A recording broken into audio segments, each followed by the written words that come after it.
नमस्कार, मैं हूं प्रवीण के गुप्ता और आप देख रहे हैं प्रवीण के गुप्ता ऑफिशियल।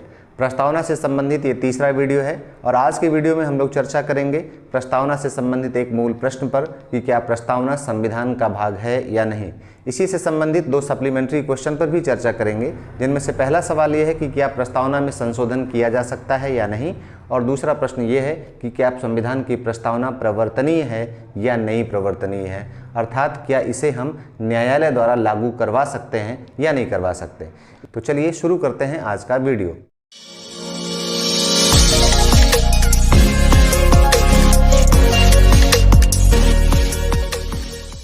आज की वीडियो का मूल प्रश्न ये है कि क्या प्रस्तावना संविधान का भाग है या नहीं। हम सभी जानते हैं कि हमारा संविधान कुल 22 भागों में विभाजित है और अलग अलग भागों में अलग अलग खंडों की चर्चा है। जैसे पहले भाग में राज्य की चर्चा है, दूसरा भाग सिटीजनशिप की बात करता है, तीसरे भाग में मूल अधिकारों की चर्चा की गई है और चौथे भाग में नीति निर्देशक तत्वों की या डायरेक्टिव प्रिंसिपल्स की चर्चा की गई है। उस अर्थ में भाग को नहीं देखना है। यहाँ भाग का मतलब या पार्ट का मतलब यह है कि क्या वो संविधान का हिस्सा है या नहीं, उसका अंग है या नहीं। और दूसरा मूल प्रश्न जो है वो बात करता है प्रस्तावना के कि क्या ये संशोधनीय है या नहीं संशोधनीय है, अमेंडेबल है या नहीं, इसका संशोधन किया जा सकता है या नहीं। जैसे संविधान के अन्य भागों में संशोधन होता है, अनुच्छेद 368 ये शक्ति देता है कि संसद हमारे संविधान के अलग अलग भागों में संशोधन कर सकती है, उसमें प्रक्रिया का वर्णन है। तो क्या संविधान की प्रस्तावना में संशोधन हो सकता है नहीं, ये इसी से जुड़ा हुआ है। जब भाग होगा तो संशोधन होगा और अगर भाग ही नहीं है तो संसद को उसमें संशोधन करने की शक्ति नहीं रह जाएगी। और इसी से जुड़ा हुआ दूसरा प्रश्न है, और दूसरा प्रश्न है कि क्या ये प्रवर्तनीय है या नहीं है, मतलब जस्टिसेबल है या नहीं।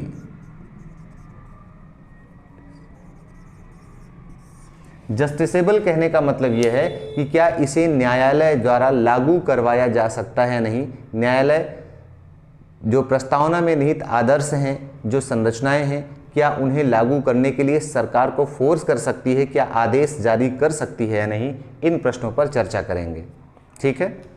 तो चलिए आगे अब हम यहीं से शुरू करते हैं कि संविधान की प्रस्तावना संविधान का भाग है या नहीं है। और इसे देखने के लिए क्या करना होगा, हम दो रूपों में देखेंगे। कैसे बताएंगे कि प्रस्तावना संविधान का भाग है या नहीं। मेरे कहने से, आपके कहने से कुछ नहीं होगा, तो हमें क्या करना होगा, सहारा लेना होगा कुछ चीज़ों का। जैसे सबसे पहले हम लोग देखेंगे कि इस प्रश्न पर संविधान सभा का क्या मत है। संविधान सभा इसे संविधान का भाग मानती थी नहीं, और वो इसके अलावा दूसरी चीज़ ये है कि हमारा जो सर्वोच्च न्यायालय है उसका क्या मत है। संविधान सभा का मत और सर्वोच्च न्यायालय का मत या निर्णय, अलग अलग चीज़ों पे एक एक बिंदुवार चर्चा करेंगे। कुछ मूल केसेस हैं जिन पर ये पूरा का पूरा प्रश्न आधारित है और ज़्यादातर परीक्षाओं में ये पूछे जाते हैं और आप इसको ध्यान में रखेंगे। जैसे पहला सबसे महत्वपूर्ण केस है और वह है बेरूबारी यूनियन का मामला। बेरूबारी यूनियन का मामला। दूसरा केस महत्वपूर्ण है हमारी राजनीतिक व्यवस्था के लिए, गोलकनाथ वर्सेस पंजाब राज्य। और तीसरा महत्वपूर्ण और पूरी राजनीतिक ढांचे के लिए सबसे महत्वपूर्ण है और वो है केशवानंद भारती वर्सेस केरल राज्य। और इसके अलावा हम अन्य मामलों पर भी चर्चा करेंगे जो इससे संबंधित है कि क्या प्रस्तावना संविधान का भाग है या नहीं। तो चलिए सबसे पहले बात करते हैं संविधान सभा का क्या मत था, कि संविधान सभा प्रस्तावना को संविधान का भाग मानती थी या नहीं मानती थी। संविधान सभा में अगर हम बात करें तो आप सबको पता है कि हमारा जो प्रस्तावना है वो किस पर आधारित है, उद्देश्य प्रस्ताव पर आधारित है, जिसे पंडित नेहरू ने पेश किया था। लेकिन जो प्रस्तावना का निर्माण किया गया, प्रस्तावना की शब्दावलियाँ जो दी गई, वो ध्यान में रखिएगा कि संविधान सभा में प्रस्तावना का निर्माण किसने किया था, B.N. राव ने। B.N. राव ने प्रस्तावना का निर्माण किया और प्रस्तावना पर बाकायदे जैसे संविधान के अलग अलग अनुच्छेदों पर चर्चा किया गया था, उस पर चर्चा की गई और उसे फिर बाद में प्रस्ताव के जरिए पास किया गया। एक एक खंड पर विधिवत चर्चा हुई थी। उसी तरह से संविधान की जो प्रस्तावना थी, इस प्रस्तावना पर भी हमारी संविधान सभा ने चर्चा किया और इसे पास किया था। प्रस्तावना पर सबसे अंत में चर्चा की गई और ये 17 अक्टूबर 1949 को इस पर चर्चा शुरू की गई थी। किस रूप में? जो संविधान सभा के अध्यक्ष थे डॉक्टर राजेंद्र प्रसाद ने 17 अक्टूबर 1949 को प्रस्तावना को पास करने के लिए चर्चा शुरू की थी और अलग अलग लोगों ने इसमें तमाम संशोधन प्रस्ताव भी पेश किए थे। लेकिन आपको ध्यान में रखना है कि ये जो प्रस्ताव प्रस्तुत किया गया था उसकी भाषा को ध्यान में रखना है। जो डॉक्टर राजेंद्र प्रसाद ने पेश किया था उसमें यह था कि प्रस्तावना को संविधान के भाग के रूप में पास किया जाए, मतलब कि स्पष्ट था कि प्रस्तावना संविधान का भाग है और 17 अक्टूबर को विभिन्न तरह की चर्चाओं के बाद जो पास किया गया था वो इसी रूप में पास किया गया था कि संविधान की प्रस्तावना संविधान का भाग है। ठीक है, और इसी संविधान सभा के इसी डिबेट के जरिए जिस पर हम लोग चर्चा कर रहे हैं, ये आपको वीडियो में हम लोग दे देंगे, लिंक में भी आपको मिल जाएगा, डिस्क्रिप्शन बॉक्स में आपको इसका लिंक दे देंगे कि आप इसे कहाँ से देख सकते हैं। अलग अलग कौन कौन से डिबेट्स हुए थे वो आपको पूरा का पूरा उपलब्ध करा दिया जाएगा। तो 17 अक्टूबर 1949 को प्रस्तावना को पास करने के लिए पूरी डिबेट हुई, उस पर चर्चा हुई, जिसमें मौलाना हजरत मोहानी, HV कामत, शिव बंडाल सक्सेना, गोविंद मालवीय, ब्रजेश्वर प्रसाद, पूर्णिमा बनर्जी, इन सब लोगों ने पूरा अलग अलग संशोधन प्रस्ताव पेश किया और इन लोगों के प्रस्ताव के आधार पर ही संविधान सभा ने प्रस्तावना को संविधान के भाग के रूप में पास किया था। It is clear? इतनी चीज़ें आप ध्यान में रखेंगे कि संविधान सभा ने क्या कहा था कि संविधान सभा का मत ये था कि प्रस्तावना संविधान का भाग है, ये पार्ट है। क्यों पार्ट है? क्योंकि जैसे अलग अलग खंडों पर चर्चा हो रही थी, उसमें तमाम संशोधन प्रस्ताव पेश किए जा रहे थे और उसके बाद उस पर वोटिंग होती थी, ठीक उसी तरह से प्रस्तावना पर भी 17 अक्टूबर 1949 को चर्चा हुई, संशोधन प्रस्ताव पेश किए गए, नाम आपको बता दिए हैं कौन कौन पेश किया है, और इसके साथ साथ अंत में उस पर वोटिंग भी हुई कि इसे पास किया जाए भाग के रूप में या नहीं, और उस पर अधिकांश लोगों ने अपनी सर्वसम्मति से प्रस्तावना को पास माना गया और इसे संविधान के हिस्से के रूप में पास किया गया। ये ध्यान में रखना है। अगर आपको डिटेल्स जानना है तो इस पर एक अलग वीडियो हम बना देंगे कि संविधान में इस पर क्या क्या चर्चा, संविधान सभा में जो डिबेट हुए उसमें कौन कौन लोग पार्टिसिपेट किए और क्या क्या प्रस्ताव पेश किए गए थे। इस पर बहुत ज़्यादा डिटेल्स में जाने की हम लोग ज़रूरत नहीं है, लेकिन अगर आप जानना चाहें तो जान लीजिए कि मौलाना हजरत मोहानी थे, उन्होंने 3 संशोधन पेश किए थे। पहला संशोधन ये था कि जो सॉवरेन डेमोक्रेटिक रिपब्लिक है उसमें उन्होंने क्या था कि डेमोक्रेटिक के जरिए फेडरल शब्द रखा जाए और अगर फेडरल शब्द ना हो तो उसकी जगह इंडिपेंडेंट शब्द रखा जाए। 2 संशोधन, पहला कि डेमोक्रेटिक किस स्थान पर फेडरल, और दूसरा संशोधन क्या था कि डेमोक्रेटिक के स्थान पर इंडिपेंडेंट रिपब्लिक। इस अर्थ में आप सब जानते हैं कि हमारी जो मूल संविधान की प्रस्तावना है उसमें क्या लिखा हुआ था कि हमारा 3 ही शब्द थे और वो शब्द थे संपूर्ण प्रभुत्व संपन्न, लोकतांत्रिक, गणराज्य। लोकतांत्रिक शब्द के स्थान पर उन्होंने कहा था कि इसे संघीय शब्द से रिप्लेस किया जाए और अगर संघीय शब्द से रिप्लेस करना उचित ना हो तो उसे स्वाधीन शब्द से रिप्लेस किया जाए। तीसरा प्रस्ताव उनका ये था इंडिया के लिए, जहां हम कहते हैं कि भारत को एक संपूर्ण प्रभुत्व संपन्न, समाजवादी, पंथ निरपेक्ष, लोकतंत्रात्मक गणराज्य, ये प्रस्तावना में वहां भारत शब्द के स्थान पर उन्होंने कहा था कि भारत शब्द के स्थान पर रखा जाए union of India socialist Republic, भारतीय समाजवादी गणराज्यों का संघ जैसे, और किस रूप में, जैसे USSR था तो उन्होंने प्रस्ताव रखा था कि इंडिया के स्थान पर UISR रखा जाए, union of India socialist Republic. इस शब्द को उन्होंने बात की थी। ठीक है, उसी तरह से कुछ प्रस्ताव और भी थे, जैसे HV कामत ने रखा कि जो we the people of India, जहाँ से हम भारत के लोग शुरू होते हैं, उसके पहले शब्द जोड़ दिया जाए in the name of God, कि भगवान के नाम से। बाद में उसका कुछ लोगों ने विरोध भी किया, उनमें से कुछ लोगों ने कहा कि गॉड क्यों, गॉडेस भी होना चाहिए, सिर्फ ईश्वर ही नहीं बल्कि देवी भी। उनमें से थे रोहिणी कुमार मुखर्जी, रोहिणी कुमार बनर्जी थे जो असम से आते थे। उन्होंने कहा मैं असम का हूँ, देवी का उपासक हूँ, साथ ईश्वर की जगह देवी का स्थान रखा जाए। कुछ लोगों ने सिब्बन लाल सक्सेना ने सुझाव दिया कि नहीं, महात्मा गांधी की प्रेरणा से इसमें शब्द जोड़ दिया जाए।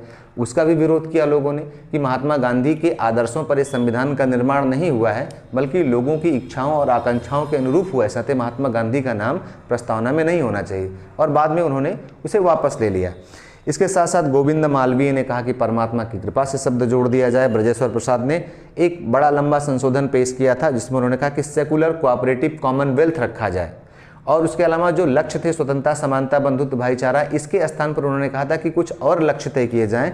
और वो लक्ष्य क्या हो? उन्होंने कहा लाइवलीहुड का, कि हम जनता को क्या सुनिश्चित करना चाहते हैं, आजीविका लोगों की सुनिश्चित हो। इसके अलावा उन्होंने कहा कि फ्री एंड कंपलसरी एजुकेशन की बात की थी। ये आप ध्यान रखेंगे, प्रश्न पूछा जा सकता है कि प्रस्तावना में फ्री एंड कंपलसरी एजुकेशन किसने प्रस्तावित किया था? तो ध्यान में रखिए कि ब्रजेश्वर प्रसाद ने कहा था कि फ्री एंड कंपलसरी एजुकेशन। इसके अलावा फ्री मेडिकल एड, कि लोगों को निःशुल्क स्वास्थ्य सुविधाएं, निःशुल्क स्वास्थ्य सहायता मिले। और इसके अलावा एक चीज़ और थी बहुत ज़रूरी, और वो थी शिक्षण या अनिवार्य कंपलसरी मिलिट्री ट्रेनिंग, या अनिवार्य सैनिक प्रशिक्षण की बात उन्होंने की थी कि ये सबको प्रदान करने का लक्ष्य प्रस्तावना में होना चाहिए। लेकिन इस संशोधन को भी अस्वीकार कर दिया गया। और बाद में पूर्णिमा बनर्जी ने एक प्रस्ताव रखा था, और उन्होंने ये प्रस्ताव रखा था कि हम भारत के लोग के स्थान पर हम भारत के लोगों की ओर से शब्द किया जाए, जिसका अम्बेडकर जी ने अच्छा जवाब दिया कि चूंकि भारत की जनता ने पहले ही अपना संपूर्ण प्रभुत्व संपन्न अपनी सारी शक्तियां इस संविधान सभा को सौंप रखी, साथ ही उनकी ओर से नहीं, ये जनता ही है जो संविधान का निर्माण कर रही है। इस तरह से संविधान सभा में सारे प्रस्ताव खारिज कर दिए गए और उन्हीं को रखा गया जिस मूल संविधान में जो 26 नवंबर 1949 को पास हुआ था कि हम भारत के लोग भारत को एक संपूर्ण प्रभुत्व संपन्न समाजवादी पंथ निरपेक्ष लोकतंत्रात्मक गणराज्य, ये सारी चीज़ें जो थी, जिसमें पंथ निरपेक्ष और आपको पता है समाजवादी शब्द बाद में जोड़े गए थे। ठीक है, तो संविधान सभा का क्लियर रखिए कि संविधान सभा ने प्रस्तावना को संविधान के भाग के रूप में पास किया था, इसलिए संविधान सभा का मत था कि प्रस्तावना संविधान का भाग है। लेकिन अब इस पर सबसे पहला सवाल खड़ा हुआ 1960 में बेरूबारी यूनियन के मामले में। क्यों हुआ? अब बात करते हैं सर्वोच्च न्यायालय के निर्णयों की, कि सर्वोच्च न्यायालय के विभिन्न निर्णयों में प्रस्तावना से संबंधित क्या कहा गया कि वो संविधान का भाग है या नहीं, जिनमें से मैंने आपको शुरू में बताया कि क्या है।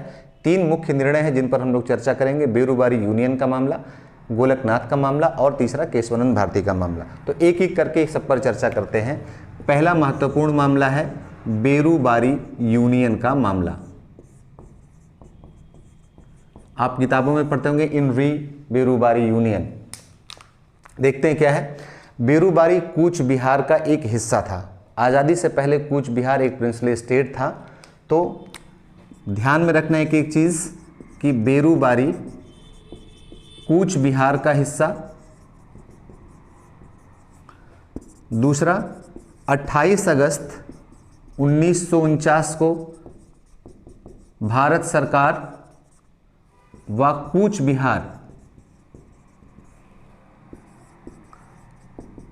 बिहार के शासक के बीच समझौता हुआ और इस समझौते में कूच बिहार का विलय हो गया। कूच बिहार का जब विलय हुआ तो संविधान में हमारे राज्यों से संबंधित प्रावधान किए गए थे और उसमें 3 तरह के प्रावधान थे, 3 श्रेणियां बनाई गई थी, ए, बी और सी। मूल संविधान में यही था। तो विलय के बाद कूच बिहार को श्री श्रेणी के राज्य का दर्जा दिया गया। लेकिन 31 अगस्त 1949 यहाँ क्या किया गया? कूच बिहार को वेस्ट बंगाल में मिला दिया गया। अब क्या हुआ? वेस्ट बंगाल क्या था? वेस्ट बंगाल ए श्रेणी का राज्य था, जबकि कूच बिहार क्या था? सी श्रेणी का राज्य। अब देखा जाए तो बेरूबारी कहाँ आ गया? वेस्ट बंगाल का हिस्सा हो गया। वेस्ट बंगाल का जिला था जलपाईगुड़ी, आज भी है, जलपाईगुड़ी का ही हिस्सा है। इसी में है बेरूबारी, एक जगह का नाम है, ये ध्यान में रखना है। बेरूबारी स्थिति क्या थी? ये यहाँ पर मुस्लिम आबादी का बाहुल्य था। अब आप ध्यान दीजिए अब आप ध्यान दीजिए इस चीज़ पर कि जो भारतीय स्वतंत्रता अधिनियम 1947 पास हुआ था, उसमें ये चीज़ें की गई थी कि जो मुस्लिम बाहुल्य इलाके होंगे वो पाकिस्तान को दे दिए जाएंगे और बाकी जो शेष होगा वो भारत में कुछ क्षेत्र ऐसे हैं जहां दोनों आबादी होगी, वहां पर क्या हो, वहां जनमत संग्रह करवाया जाएगा और अलग अलग चीज़ों के लिए अलग प्रावधान था। आपको ये भी पता होगा कि भारत और पाकिस्तान के बीच सीमा रेखा का निर्धारण किसने किया था? रैडक्लिफ महोदय ने किया था। रैडक्लिफ महोदय ने उससे पहले लगभग 12 अगस्त को रैडक्लिफ अवार्ड जारी हुआ, जिसमें बेरूबारी जो स्थान है जो मुस्लिम बाहुल्य था वो भारत को दिया गया था, ये ध्यान में रहिए। लेकिन एक गलती हुई कि भारतीय स्वतंत्रता अधिनियम 15 अगस्त 1947 को जो जारी हुआ उसकी अनुसूची 1 में ये चीज़ छूट गई या छोड़ दी गई, ये क्लियर नहीं है। तो ये हुआ कि उन्होंने कह तो दिया लेकिन लिखित रूप से बेरूबारी भारत में नहीं आया। उसके बावजूद भी क्या हुआ, कूच बिहार का हिस्सा था लेकिन वेस्ट बंगाल में शामिल हुआ और भारत शासन उस पर स्थापित हुआ। तो आज़ादी के बाद एक तरह से देखा जाए तो बेरूबारी जगह पर शासन किसका था? भारत सरकार का था, वहाँ की आबादी मुस्लिम बाहुल्य थी। इसके साथ आप ये ध्यान रखिएगा कि 31 जनवरी 1949 इसमें एक बनाया गया था इंडिया पाकिस्तान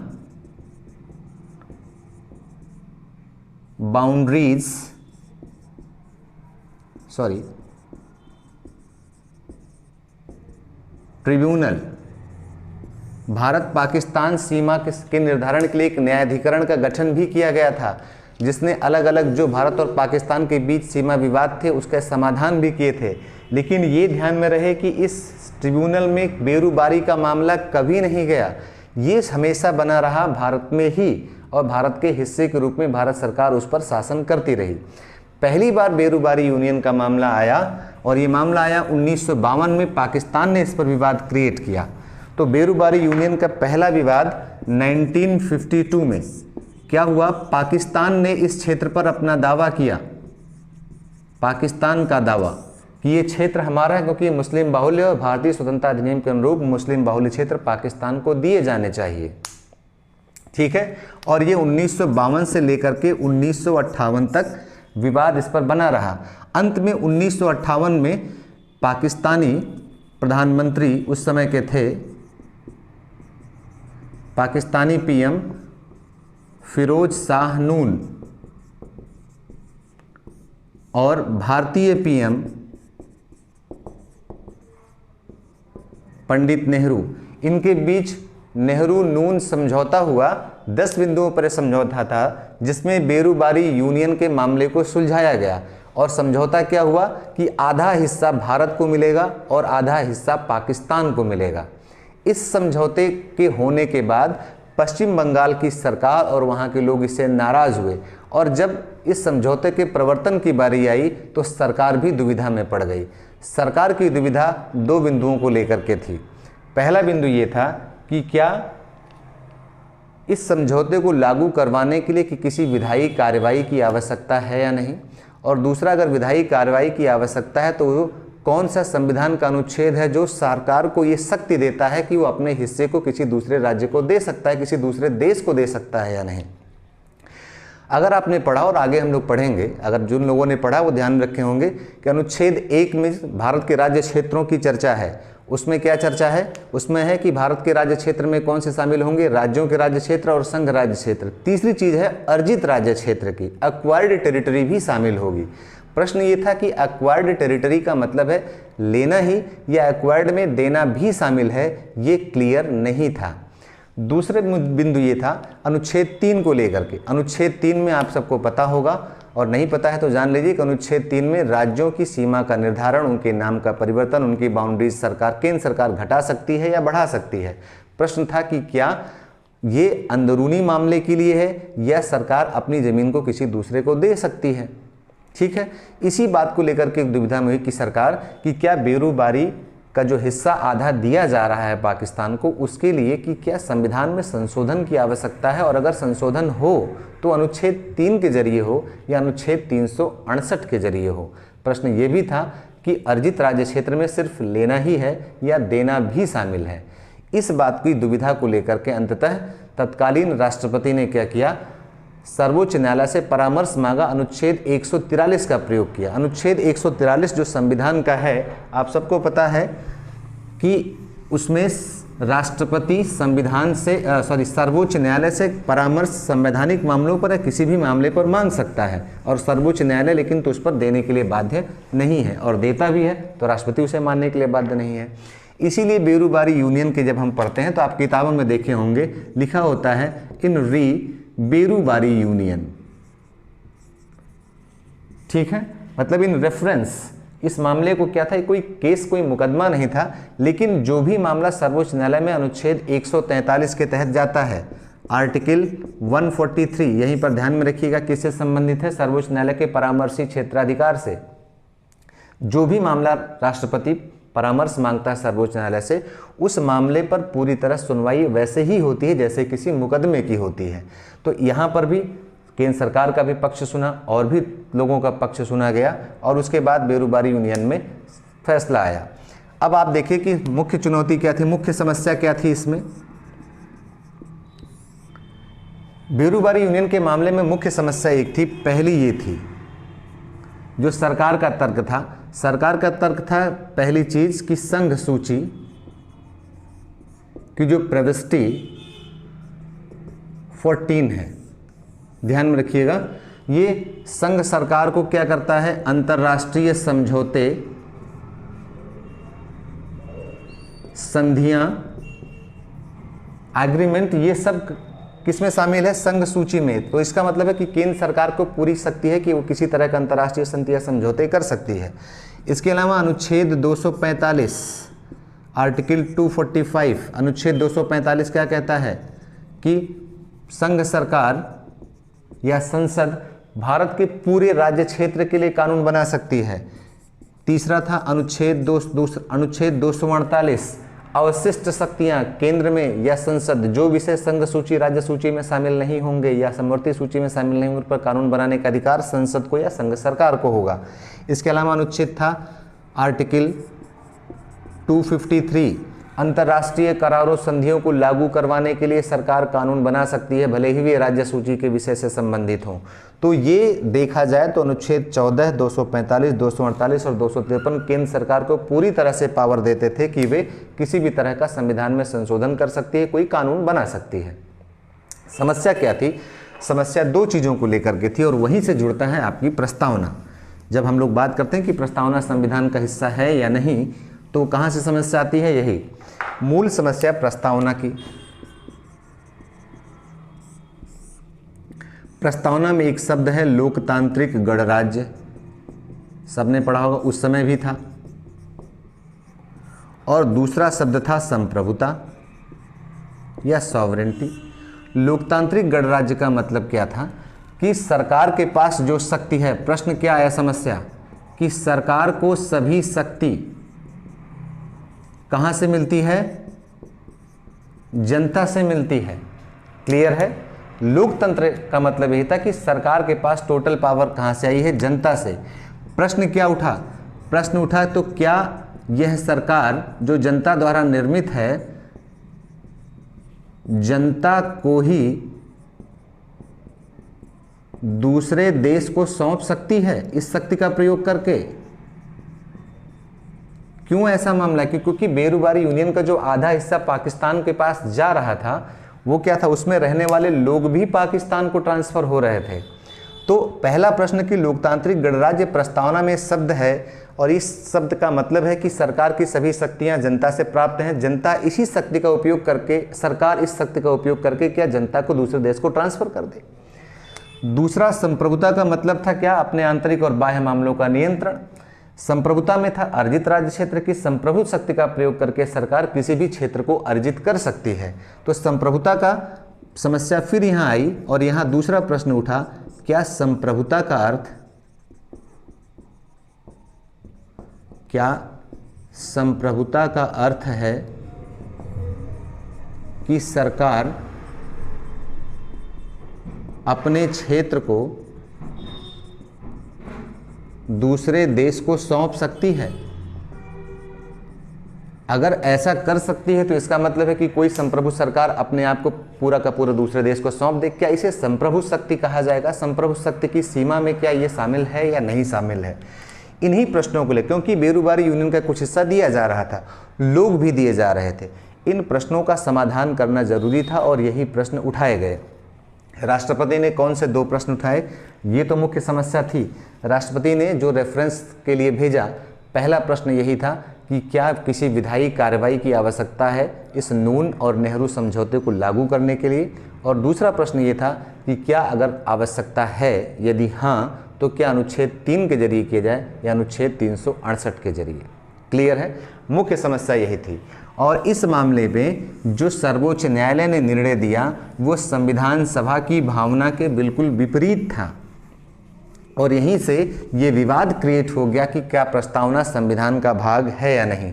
तो बेरूबारी यूनियन में एससी का निर्णय क्या रहा, सुप्रीम कोर्ट का निर्णय इस मामले में? तो उसने पहला यही दिया कि क्या, कि जो अनुच्छेद 3 है, अनुच्छेद 3 राज्यों की सीमा निर्धारण की बात करता है, देश की सीमा निर्धारण की बात नहीं करता।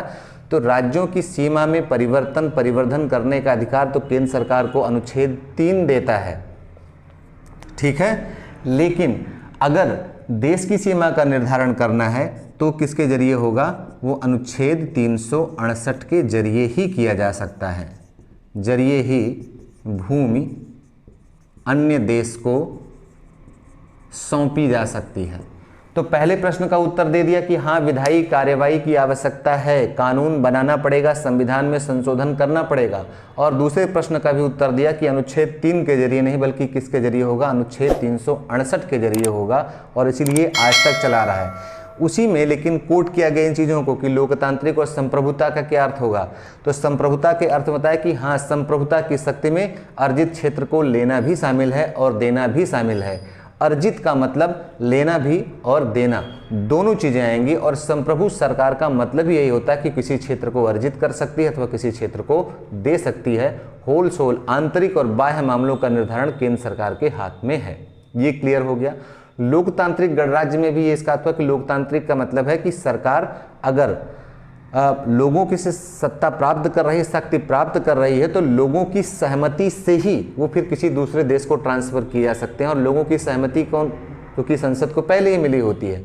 इस नाते क्या करना होगा? उस पर संशोधन करना होगा। संशोधन क्या होगा? जब लोकसभा राज्यसभा पास करेंगे तब जा करके होगा। तो लोकसभा और राज्यसभा की सहमति का मतलब ही था कि लोगों की सहमति मिल गई।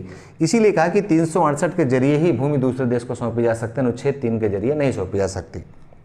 अब आते हैं प्रस्तावना से क्या संबंधित है। बेरूबारी यूनियन में उसने कहा कि इन शब्दों को कि प्रस्तावना क्या है। इसमें स्पष्ट रूप से कहा कि प्रस्तावना जो है वो संविधान का भाग नहीं है।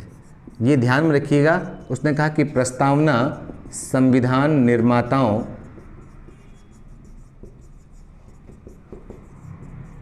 के हृदय की कुंजी है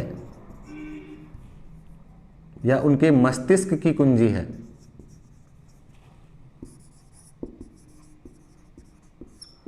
ठीक। और कहा जहां संविधान की भाषा अस्पष्ट हो, संविधान की भाषा अस्पष्ट हो, वहां प्रस्तावना से सहायता ली जा सकती है।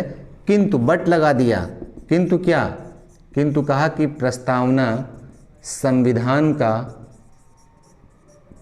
भाग नहीं है। इसके बावजूद भी उसने कहा संविधान का भाग नहीं है। ये ध्यान में रखिएगा। कहाँ कहा? बेरूबारी यूनियन में। तो भाग है या नहीं, अगर ये देखेंगे तो बेरूबारी यूनियन का मामला कहता है कि भाग नहीं है। अभी हम लोगों ने देखा कि संविधान सभा ने क्या कहा था, अध्यक्ष ने क्या प्रस्ताव पास करवाया था कि ये संविधान का भाग है। यहीं से डिस्प्यूट क्रिएट हो गया। अब पहला प्रश्न ये था, शुरू में याद करिए हम लोगों ने सभी वीडियो शुरू किया था कि 3 मूल प्रश्न थे कि क्या प्रस्तावना संविधान का भाग है। बेरूबारी यूनियन के मामले में कहा गया कि नहीं है, और जैसे ही संविधान का भाग नहीं है तो कहा गया कि क्या इसमें संशोधन हो सकता है। इस मामले में आया कि संशोधन नहीं हो सकता है। तो भाग भी नहीं है और संशोधन ये भी नहीं हो सकता है। इसका क्या ये प्रवर्तनीय है? ये भी नहीं है, इस मामले में कहा। लेकिन ये फाइनल निर्णय नहीं था, इसके बाद अभी केसों की श्रृंखला आनी बाकी थी। ठीक है, तो ये ध्यान रखिएगा, इस केस में ये कहा, लेकिन ये फाइनल डिसीजन नहीं। आज आपसे अगर पूछा जाए तो आप इसका उत्तर नहीं देंगे, लेकिन इसकी चर्चा आवश्यक है, क्योंकि यही पहला मामला था जिसमें कह दिया गया कि प्रस्तावना संविधान का भाग नहीं है। इसके बावजूद कि संविधान सभा ने इसे प्रस्तावना को संविधान के भाग के रूप में पास किया था। ठीक, अब आइए देखते हैं दूसरे मामले पर, और वो था गोलकनाथ केस का मामला। तो दूसरा मामला है Golaknath, IC Golaknath versus state of Punjab 1967। Berubari union का मामला 1960 का है, 1960 का है, 1960 में ये मामला आया था।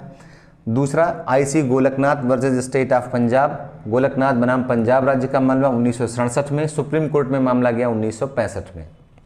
तो आइए देखिए इसमें मामला क्या था। मामला ये था कि हेनरी व विलियम गोलकनाथ ये इनके परिवार के पास जालंधर में लगभग 500 एकड़ ज़मीन थी। 1953 में Punjab securities and land tenure act, Punjab securities and land tenure act के ज़रिए 30 एकड़ ज़मीन इन्हें रखने का आदेश दिया गया। कुछ ज़मीनें उनके काश्तकारों को, जो ज़मीन पर काम करने वाले लोग थे, उन्हें दे दी गई, और शेष ज़मीन सरकार ने अधिग्रहित कर ली।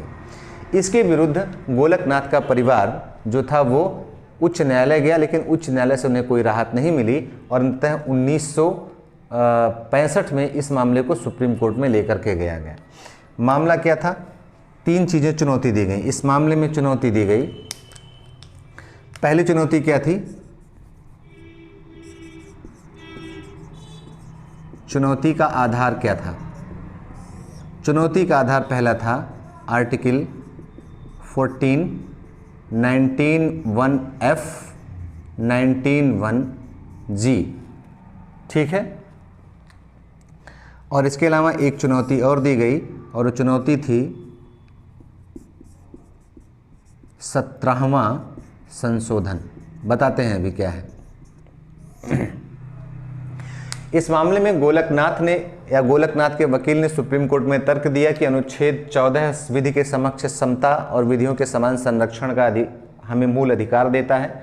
अनुच्छेद 19(1)(f) हमें संपत्ति अर्जित करने और उसे अपने बनाए रखने की स्वतंत्रता देती है। 19(1)(g) किसी भी तरह के व्यवसाय, व्यापार, वृत्ति, उपजीविका का अधिकार देता है। और जो ये Punjab securities and land tenure act 1953 है, इसके जरिए अनुच्छेद 14 का उल्लंघन किया जा रहा है, 19(1)(f) का उल्लंघन हो रहा है, 19(1)(g) का उल्लंघन हो रहा है, क्योंकि सरकार ने अधिकांश जमीनें अधिग्रहित कर ली, उनकी संपत्ति को अर्जित कर लिया, तो संपत्ति की स्वतंत्रता प्रभावित हो रही है, अन्य की नहीं कर रही है, साथ ही अनुच्छेद 14 प्रभावित हो रहा है। और उस संपत्ति पर जो भी व्यवसाय कर रहे थे, कृषि का काम कर रहा था, वो 19(1)(g) के जरिए प्रभावित हो रहा है। 17वां संशोधन क्या था? Punjab securities and land tenure act को क्या हुआ? 17वें संशोधन के जरिए केंद्र सरकार ने कहाँ शामिल कर लिया? केंद्र सरकार ने उसे 9th शेड्यूल में 9वीं अनुसूची में शामिल कर दिया। और 9वीं अनुसूची ऐसी अनुसूची है जिसका अब न्यायिक पुनरावलोकन नहीं हो सकता है। सुप्रीम कोर्ट ने भी तमाम तरह के केस में उसके पहले कह चुकी थी। तो उन्होंने इसको भी चुनौती दी कि इसे 17वें संशोधन में शामिल नहीं किया जाना चाहिए, संशोधन ही गलत है।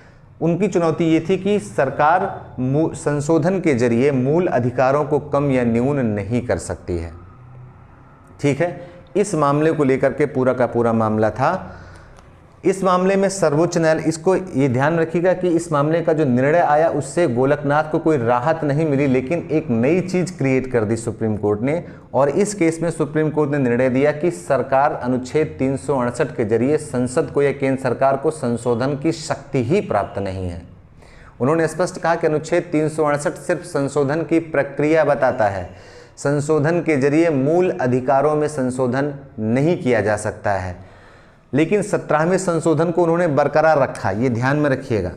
17वां संशोधन को समाप्त नहीं किया, उसे इलीगल या अनकॉन्स्टिट्यूशनल करार नहीं दिया।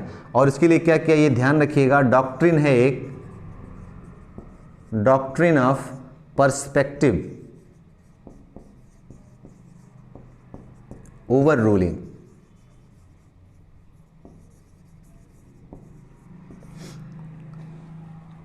ठीक, भविष्यलक्षी कानून था ये। उन्होंने कहा कि जो निर्णय है ये 17वें संशोधन को समाप्त नहीं करेगा। 17वां संशोधन कर दिया गया है, क्योंकि भूतलक्षी हो चुका है, उस पर ये निर्णय लागू नहीं होगा। इसके बाद जो भी संशोधन होंगे उस पर लागू होंगे। अर्थात इस संशोधन में स्पष्ट कर दिया कि अब सरकार मूल अधिकारों में संशोधन नहीं कर सकती, मूल अधिकारों को समाप्त नहीं कर सकती, लेकिन जो ये कर दिए गए 17वें संशोधन के जरिए इसको अगर उसमें डाल दिया गया है तो वो सही है और गोलकनाथ को उनकी संपत्ति वापस नहीं मिलेगी। उस निर्णय के बाद सरकार किसी भी तरह का संशोधन मूल अधिकारों में नहीं कर सकती है। सरकार को इससे प्रॉब्लम आई। ठीक, और प्रस्तावना के लिए भी कहा कि प्रस्तावना के बारे में था कि प्रस्तावना क्या है, एक संक्षिप्त परिचयात्मक वाक्य है। ये ध्यान में रखिएगा, कभी बार आपसे पूछा जा सकता है कि किस केस में ये कहा गया है। तो प्रस्तावना को या प्रेम्बल को इस केस में क्या कहा कि प्रस्तावना क्या है, एक संक्षिप्त परिचयात्मक वाक्य है सिर्फ। ठीक, यह संक्षिप्त परिचयात्मक वक्तव्य कह लीजिए इसे हिंदी में। इसमें एक संक्षिप्त परिचयात्मक वक्तव्य है जो संविधान के मार्गदर्शक उद्देश्यों, सिद्धांतों व दर्शन को निर्धारित करती है। ये वक्तव्य, परिचयात्मक वक्तव्य कैसा है, जिसमें संविधान का मार्गदर्शक सिद्धांत है, मार्गदर्शक सिद्धांत, ठीक, उसका दर्शन और उसमें उसका उद्देश्य भी निहित है। सिर्फ इतना ही बताती है। ठीक, और यहीं पर स्पष्ट कर दिया कि प्रस्तावना संविधान का भाग नहीं है। अब दो चीजें पुनः याद करिए कि हमारी संविधान सभा ने पास क्या किया था, संविधान के भाग के रूप में। तो संविधान सभा का दृष्टिकोण यह था कि प्रस्तावना संविधान का भाग है। अब आपके सामने दो केस आ गए। पहला केस आया बेरूबारी यूनियन का मामला, जिसमें स्पष्ट कहा कि संविधान का भाग नहीं है। दूसरा महत्वपूर्ण मामला आईसी गोलकनाथ का, जिसमें भी कहा कि प्रस्तावना संविधान का भाग नहीं है। और इसके साथ ये भी निर्णय था कि प्रस्तावना मूल अधिकारों में किसी भी तरह का संशोधन संसद या केंद्र सरकार नहीं कर सकती है। ठीक, अब चलते हैं तीसरे मामले की तरफ, जो पूरी राजनीतिक व्यवस्था को बदलने वाला था। चलिए, तीसरा और सबसे महत्वपूर्ण मामला है, और वो मामला है केशवानंद भारती का।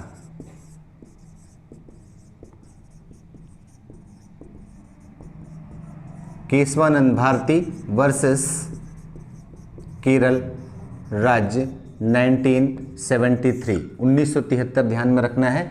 जिस वर्ष निर्णय आता है उस वर्ष को हमें ध्यान में रखना होगा। इस पूरे मामले में बहुत ज़्यादा, अभी तक आप जो जानते होंगे केशवानंद भारती के सिर्फ निर्णयों को पढ़े होंगे, लेकिन ये मामला हमारे लिए महत्वपूर्ण है और पूरे मामले की जानकारी आपको होनी चाहिए। ठीक, तो मामला क्या था, इस चीज़ को देखते हैं। केरल में कासरगोड जिला है। कासरगोड जिले में एक मठ है, एडनीर मठ।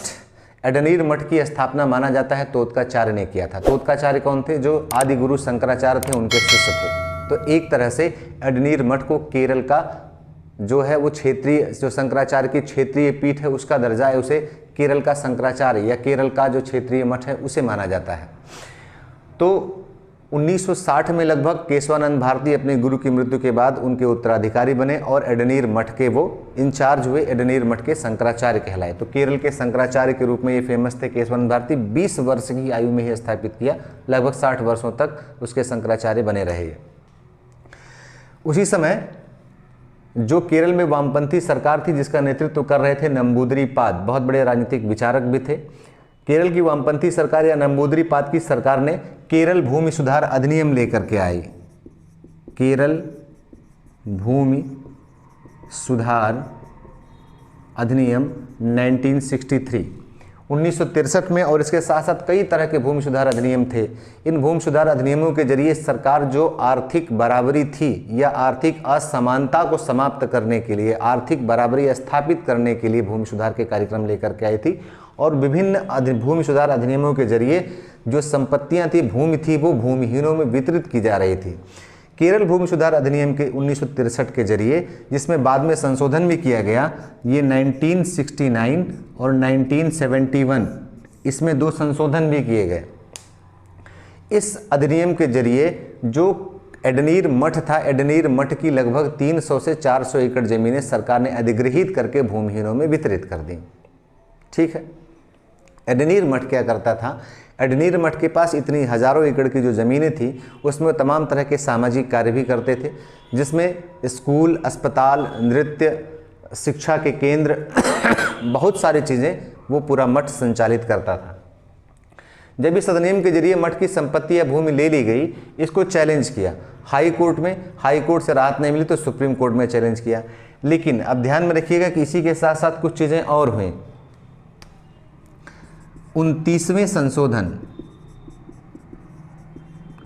1972, 29वें संशोधन के जरिए क्या किया कि केरल भूमि सुधार अधिनियम जो 1963 था, इसे 9th शेड्यूल 9वीं अनुसूची में शामिल कर दिया। फिर वही आ गया कि 9वीं अनुसूची में जो अधिनियम शामिल हो गया उसका न्यायिक पुनरावलोकन नहीं हो सकता, मतलब कि इस अधिनियम के ऊपर अब कोई भी मामला या सुप्रीम कोर्ट में केस या किसी भी न्यायालय को इसमें चुनौती नहीं दी जा सकती थी। इसके पहले सरकार ने, ध्यान रखिएगा, 24वां संशोधन किया था। 24वां संशोधन 1971, उसके पहले 25वां संशोधन 1972। क्या था, आईसी गोलकनाथ के केस में सुप्रीम कोर्ट ने कह दिया था कि संसद के पास संविधान में संशोधन करने की शक्ति नहीं है, मूल अधिकारों को संशोधन के जरिए छीना नहीं जा सकता है। जैसे ही ये चीज़ आए वैसे 24वें संशोधन के जरिए सरकार ने एक संशोधन किया, और वो संशोधन 1971 में 2 चीज़ों की थी। 24वें संशोधन में 2 काम किया, एक अनुच्छेद 13 में एक नया खंड जोड़ा और दूसरा अनुच्छेद 368 में नया खंड जोड़ा। इसमें 13(2) जोड़ करके स्पष्ट कर दिया गया कि सरकार को संविधान में संशोधन करने की पूरी शक्ति है। अनुच्छेद 2 में जो विधि की परिभाषा है उसके अंतर्गत संविधान संशोधन नहीं आते हैं। स्पष्ट कर दिया कि अनुच्छेद 13 में जो विधि शब्द है वो अनुच्छेद 368 उससे संबंधित नहीं, अनुच्छेद 368 के दायरे में नहीं आएगा। और उसी तरह से अनुच्छेद 368 में भी अनुच्छेद 3 और 4 जोड़ करके स्पष्ट कर दिया अनुच्छेद इसमें कि इसमें जो अनुच्छेद 13 है उसको प्रभावित नहीं करेगा। अर्थात अनुच्छेद 13, अनुच्छेद 368, गोलकनाथ में यही 2 मामले थे। अनुच्छेद 13 कहता है कि सरकार या कोई राज्य कोई ऐसी विधि नहीं बना सकता जो मूल अधिकारों को कम करता हो अथवा न्यून करता हो। मूल प्रश्न था कि विधि में क्या आता है, अध्यादेश, आदेश, ये सारी चीज़ें व्याख्या थी, संविधान संशोधन आता है या नहीं। यदि विधि की परिभाषा में संविधान संशोधन हो गया तो क्या कहलाएगा कि सरकार ऐसा कोई संविधान संशोधन नहीं कर सकती जो मूल अधिकारों को कम करती हो या छीनती हो। गोलकनाथ के केस में कोर्ट ने यही कहा कि अनुच्छेद 13 में विधि की परिभाषा में संविधान संशोधन शामिल है, इसलिए सरकार कोई संशोधन नहीं कर सकती जो मूल अधिकारों को छीनती हो। 368 के लिए कहा क्या, उसमें सिर्फ संशोधन की प्रक्रिया है। इसीलिए सरकार ने, जो इंदिरा गांधी की सरकार तत्कालीन थी, उसने 24वां संशोधन किया और स्पष्ट कर दिया कि अनुच्छेद 13 में कि विधि की परिभाषा में संविधान संशोधन शामिल नहीं है। और 368 में भी संशोधन किया और कह दिया कि इसमें प्रक्रिया और शक्ति, संविधान संशोधन की शक्ति दोनों निहित है, दोनों संसद के पास है। और स्पष्ट कर दिया कि अनुच्छेद 13 का अनुच्छेद 368 से कोई लेना देना नहीं है। और जैसे ही 24वां संशोधन हुआ उसके बाद 25वां संशोधन लेकर के आई। इस 25वें संशोधन के जरिए कर दिया क्या, 2 चीजें किया। एक, अनुच्छेद 31C में चेंज किया, अनुच्छेद 31C, इसमें एक शब्द यूज किया गया था मुआवजा, कि अगर सरकार किसी की संपत्ति अर्जित करती है तो उसे मुआवजा देना होगा। इस मामले में कोर्ट ने कहा था कि मुआवजा कितना होगा ये कोर्ट तय करेगी, और मुआवजा उसके अनुपात में होना चाहिए जिस अनुपात में संपत्ति ली जा रही है। उसने कहा मुआवजे का अर्थ यही होता है कि उस अनुपात में लिया जाए। लेकिन सरकार ने इस 25वें संशोधन के जरिए अनुच्छेद 31C में चेंज किया और 31C में क्या किया, मुआवजे के स्थान पर, कंपनसेशन के स्थान पर क्या कर दिया, इसको काट दिया और इसकी जगह पर रख दिया राशि, कि सरकार यदि किसी की संपत्ति छीनती है या लेती है तो उसे राशि प्रदान करेगी, ना कि मुआवजा। और राशि कुछ भी हो सकती है, तो सरकार को जो सामाजिक आर्थिक काम करने थे उसमें आसानी हुई। और इसी के साथ एक संशोधन 31 में ये कर दिया कि अगर सरकार अनुच्छेद 39 बी और सी, याद रखिएगा समाजवाद से संबंधित है, शुरू में बता चुके हैं, अनुच्छेद 39 बी और सी को लागू करवाने के लिए संविधान में कोई संशोधन करती है तो उसे अनुच्छेद 14, अनुच्छेद 19 और अनुच्छेद 31 का उल्लंघन नहीं माना जाएगा। यही 3 ही थे जो संपत्ति के अधिकार से संबंधित होते थे। 14 का उल्लंघन होता था, 19 और 31 का। स्पष्ट कर दिया कि बी और सी को लागू करने के लिए ये चीज़ नहीं होगी। ठीक है, ये पूरा का ये मामला था। अब ये देखते हैं कि चुनौती किन आधारों पर दी गई।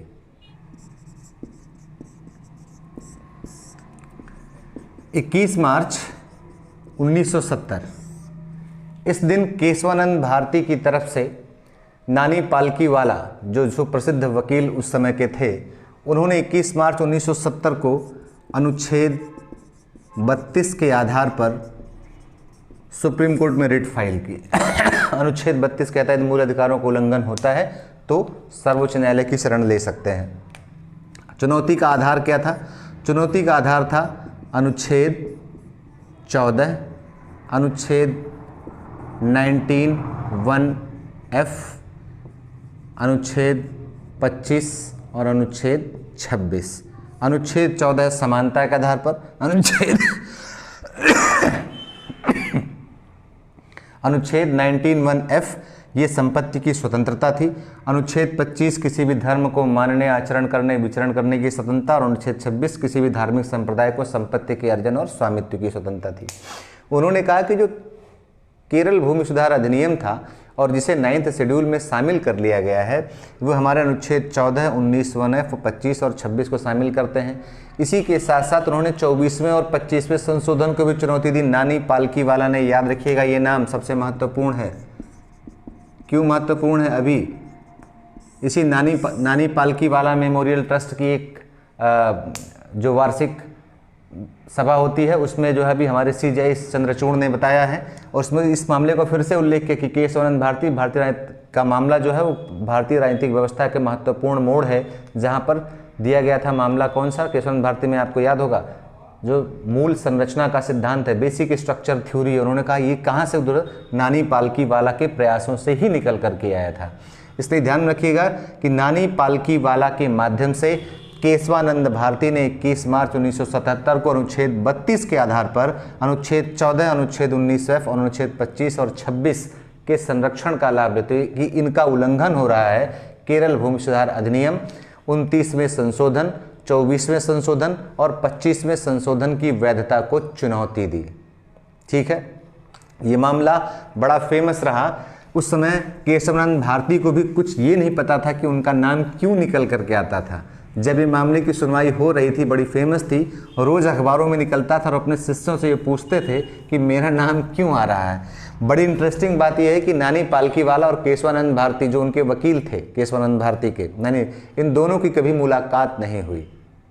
जो थे उनके शिष्य वो आकर के करते थे, और बाकी चीज़ें भी थी, और भी तमाम लोग इसमें सहयोग कर रहे थे। इस पूरे मामले की सुनवाई 68 दिन तक लगातार चली, जिसमें जब जब सुनवाई होती थी, जो भी होती थी, वो पेपर में निकलता था, लोगों तक पहुंचता था। इस समय CJI जो थे, CJI SM सीकरी इसमें थे। 68 दिनों तक ये पूरी सुनवाई चली, 68 दिनों तक, और 24 अप्रैल 1973 ये फैसला आया, और इसी दिन CJI को सेवानिवृत्त होना था। अपनी सेवानिवृत्ति के दिन उन्होंने ये फैसला सुनाया था। ध्यान रखिएगा, बड़ा महत्वपूर्ण है।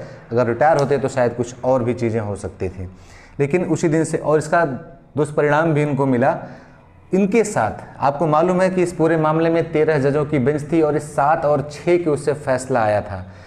जो 6 थे उसमें एक न्यायाधीश AN रे थे, और साथ में 3 वरिष्ठ न्यायाधीश थे। 24 अप्रैल 1973 के फैसला आता है। मुख्य न्यायाधीश इसके पक्ष में थे, इस फैसले के 2 वरिष्ठ न्यायाधीश हेगड़े भी इसके पक्ष में थे। लेकिन जो चौथे नंबर के न्यायाधीश थे, न्यायाधीश AN रे, इसके अगेंस्ट में थे। मतलब वो 6 लोगों में शामिल थे, अल्पसंख्यक मतों में। सरकार को इस फैसले से इतनी तकलीफ हुई कि 25 अप्रैल को न्यायाधीश A.N. रे को CJI बनाया गया, बाकी दोनों जजों की वरिष्ठता को हटा दिया गया, तीनों जजों की। मतलब एक तरह से कहा गया ये उनके लिए दंड की व्यवस्था थी, ऐसा माना जाता है। न्यायाधीश A.N. रे को वरिष्ठता को पहली बार दरकिनार करते हुए किसी को CJI बनाया गया था। ठीक है, इस पूरे मामले में आपको पता, मैंने बताया कि नानी पालकीवाला इसकी तरफ से थी, इसके अलावा H.M. सर्वई थे जो महाराष्ट्र के अधिवक्ता थे, केरल सरकार की तरफ से उन्होंने पूरे मुकदमे की सुनवाई की, और इसके अलावा नीरन डे जो अटॉर्नी जनरल थे भारत सरकार की तरफ से, उन्होंने पूरी सुनवाई की। इस मामले में निर्णय क्या था? ये निर्णय बड़ा महत्वपूर्ण था और निर्णय हमें प्रस्तावना से संबंधित होकर के देखना होगा। बाकी जो निर्णय आप जानते हैं कि केशवानंद भारती का निर्णय क्या था। केशवानंद भारती का निर्णय था कि संविधान में किसी भी तरह का संशोधन सरकार कर सकती है। गोलकनाथ मामले के फैसले को पलट दिया गया था, जहां कहा था कि विधि की परिभाषा में शामिल नहीं। उन्होंने कहा यहां भी केशवानंद भारती को कोई रिलीफ नहीं मिली, लेकिन हमें तमाम चीज़ें मिल गई। इसमें पहला फैसला यही था क्या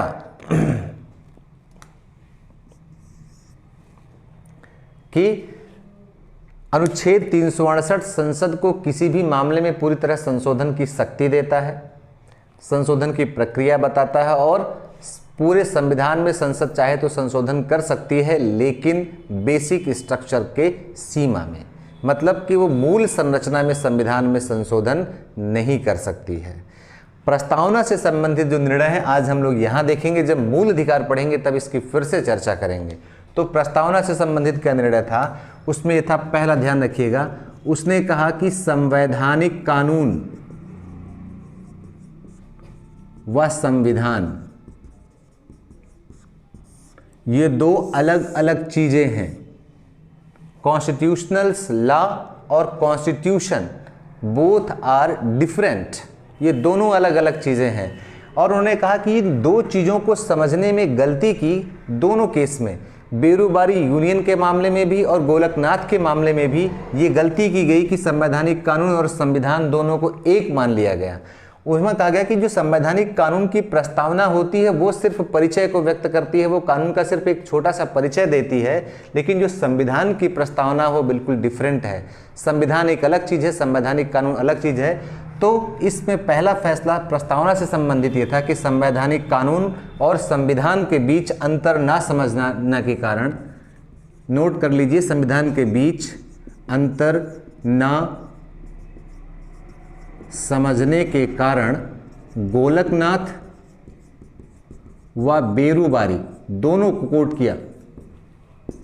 बेरूबारी मामले में कोर्ट का निर्णय गलत था, अस्पष्ट कहा। उसने कहा कि दोनों में वहां अंतर नहीं समझा गया, जबकि दोनों में अंतर होता है। दूसरी चीज अस्पष्ट कहा, प्रस्तावना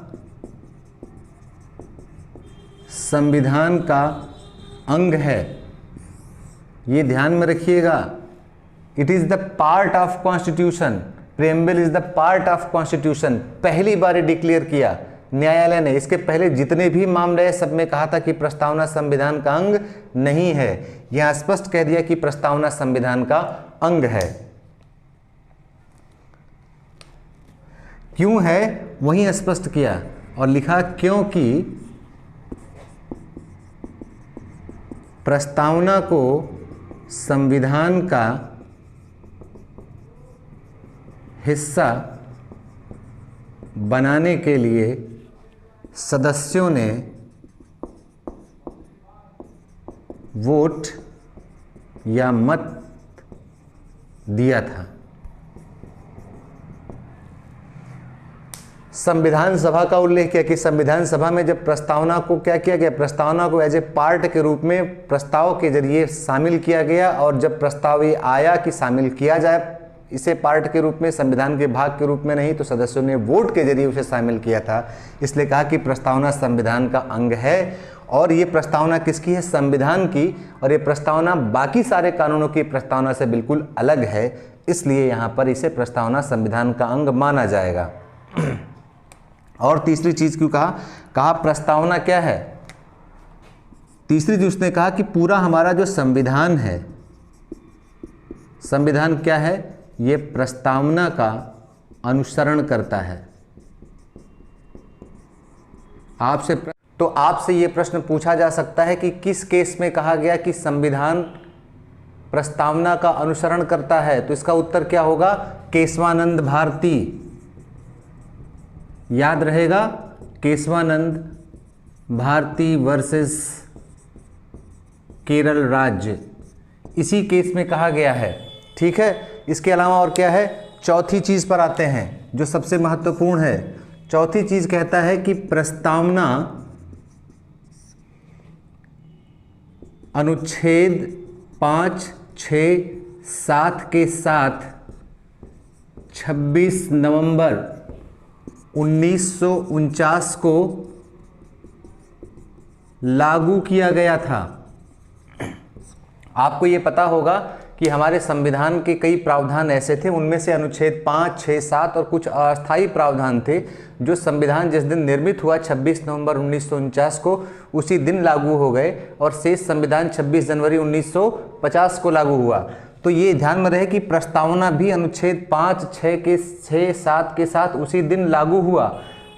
कोर्ट का निर्णय यह था कि यदि प्रस्तावना संविधान का भाग नहीं होती तो अनुच्छेद 5, 6 और 7 जो नागरिकता से संबंधित प्रावधान उसके साथ प्रस्तावना को लागू करने का कोई औचित्य नहीं था। लेकिन चूंकि संविधान निर्माताओं ने प्रस्तावना को उसी दिन से लागू किया, इसका अर्थ है कि प्रस्तावना संविधान का भाग है। सीधे ये ध्यान रखिए, अभी तक आपने सारे वीडियोस में, किताबों में पढ़ा होगा कि इस केस में कहा गया प्रस्तावना संविधान का भाग है, पर ये आपको कहीं नहीं मिलेगा कि प्रस्तावना संविधान का भाग क्यों है और इस केस में क्यों कहा गया। हम लोग उसी पर चर्चा कर रहे हैं कि 3 चीज़ें आप लोग देख चुके हैं।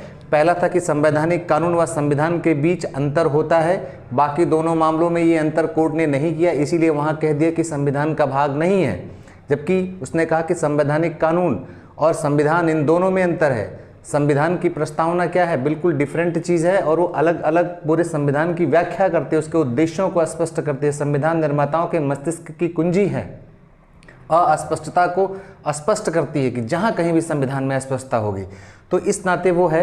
दूसरा कहा कि प्रस्तावना संविधान का भाग है, क्यों? क्योंकि संविधान का हिस्सा बनने के लिए इस पर वोटिंग हुई संविधान सभा में और इसलिए किया गया। तीसरा कहा कि हमारी जो प्रस्तावना है ये क्या है? ये प्रस्तावना का पूरा अनुसरण करता है संविधान, संविधान के बाकी सारे प्रावधान प्रस्तावना के अनुसरण में ही किए गए। और चौथा कहता है कि प्रस्तावना अनुच्छेद 5, 6 और 7 के साथ 26 नवंबर 1949 को लागू किया गया था, इसलिए भी प्रस्तावना संविधान का भाग है। और इसमें एक चीज़ जोड़ता है कि ये कहता है कि प्रस्तावना तब तक लागू नहीं हो सकती, मतलब कि प्रस्तावना तब तक लागू नहीं हो सकती, कब तक? जब तक इसमें निहित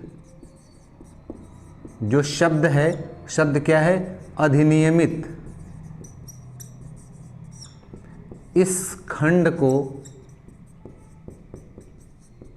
लागू ना किया जाए। और कहा सिर्फ प्रस्तावना ही नहीं, प्रस्तावना के साथ अनुच्छेद 5, 6 व 7 ये सारी चीज़ें तभी लागू होंगी जब प्रस्तावना में जो शब्द अधिनियमित है, याद रखिए प्रस्तावना क्या कहती है? हम भारत के लोग, यहाँ से शुरू होता है और लास्ट में कहती दृढ़ संकल्प होकर इस संविधान सभा में आज तारीख 26 नवंबर 1949 मिति मार्क्सिस्ट शुक्ल सप्तमी संवत 2006 विक्रमी को एतद् द्वारा इस संविधान को अंगीकृत, अधिनियमित और आत्मार्पित करते हैं। तो जब अधिनियमित हो गई, और अधिनियमित कौन? पूरा संविधान अधिनियमित होता है इसके माध्यम से। तो जब तक अधिनियमित खंड लागू नहीं होगा तब तक बाकी संविधान कोई लागू ही नहीं हो सकता है। तो 26 नवंबर को जो लागू हुआ वो भी इसलिए लागू होता है क्योंकि वो से संविधान को प्रस्तावना द्वारा अधिनियमित किया गया। शेष संविधान भी तभी लागू हो सकता है जब प्रस्तावना को अधिनियमित किया गया है। अधिनियमित कहने का मतलब ही यही था कि पूरा का पूरा संविधान लागू तब होगा जब प्रस्तावना भी लागू हो, और जब प्रस्तावना लागू हो रही है तो इसका मतलब प्रस्तावना संविधान का भाग है। आते हैं अब 5वीं चीज़ पर। 5वीं चीज़ क्या है? कहता है कि मूल अधिकार प्रस्तावना की घोषणा का परिणाम है। जो मूल अधिकार हैं ये प्रस्तावना की घोषणा का परिणाम है। अर्थात मूल अधिकार तभी अस्तित्व में आते हैं जब प्रस्तावना में समानता, स्वतंत्रता, न्याय और बंधुता की घोषणा की गई है। अगर प्रस्तावना संविधान का भाग नहीं हो सकती तो मूल अधिकार में जो भी अधिकार, जो स्वतंत्रताएं हमें दी गई हैं, जिन समानता के अधिकार की बात की गई है, वे सारे अधिकार बेमानी हो जाएंगे। इसलिए प्रस्तावना संविधान का भाग है। क्यों? मूल अधिकार उसी प्रस्तावना की घोषणा का है। पहले वीडियो में हम लोग देख चुके हैं, डिस्क्रिप्शन बॉक्स में उसका लिंक आपको मिल जाएगा, एक बार ज़रूर देखिएगा, जहां हम लोगों ने कहा था कि कौन कौन सी ऐसी चीज़ें हैं उन लक्ष्यों को पूरा करने के लिए जो मूल अधिकारों में दी गई हैं। जहां था आदर्श, समानता का, न्याय की बात की गई थी, स्वतंत्रता की बात की गई थी, विचार, अभिव्यक्ति, विश्वास, धर्म, इन सबको लागू करने के लिए मूल अधिकारों में प्रावधान किए गए। अगर वे घोषणाएं वहाँ नहीं होती तो मूल अधिकारों में वे सारे प्रावधान बिल्कुल नहीं किए जा सकते थे। घोषणाएं की गई, आदर्श वो था, इसलिए किया गया। इस नाते कहता है कि मूल अधिकार प्रस्तावना की घोषणा का परिणाम है और इसलिए भी प्रस्तावना क्या है? हमारे संविधान का अंग है। आते हैं छठवीं चीज पर। ये कहता है प्रस्तावना क्यों हमारे संविधान का अंग है? कहता है कि इस पर विचार विमर्श की मुहर है।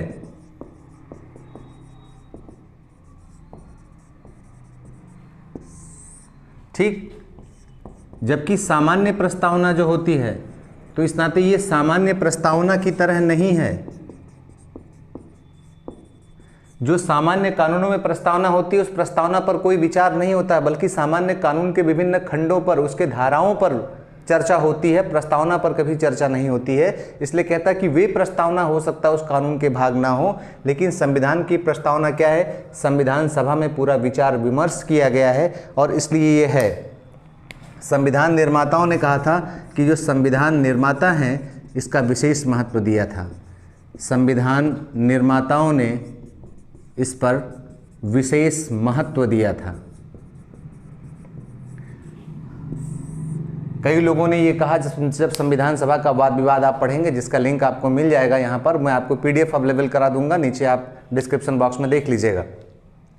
संविधान सभा के वाद विवाद में चर्चा आई कि जब शेष संविधान पर सारी चीज़ें चर्चा हो चुकी हैं तो प्रस्तावना पर चर्चा की क्या आवश्यकता है? प्रस्तावना को एज इट इज पास कर देना चाहिए। लेकिन लोगों ने कहा कि नहीं, जो अन्य सदस्य थे कि प्रस्तावना पर भी तमाम तरह के संशोधन प्रस्ताव पेश किए जाएंगे।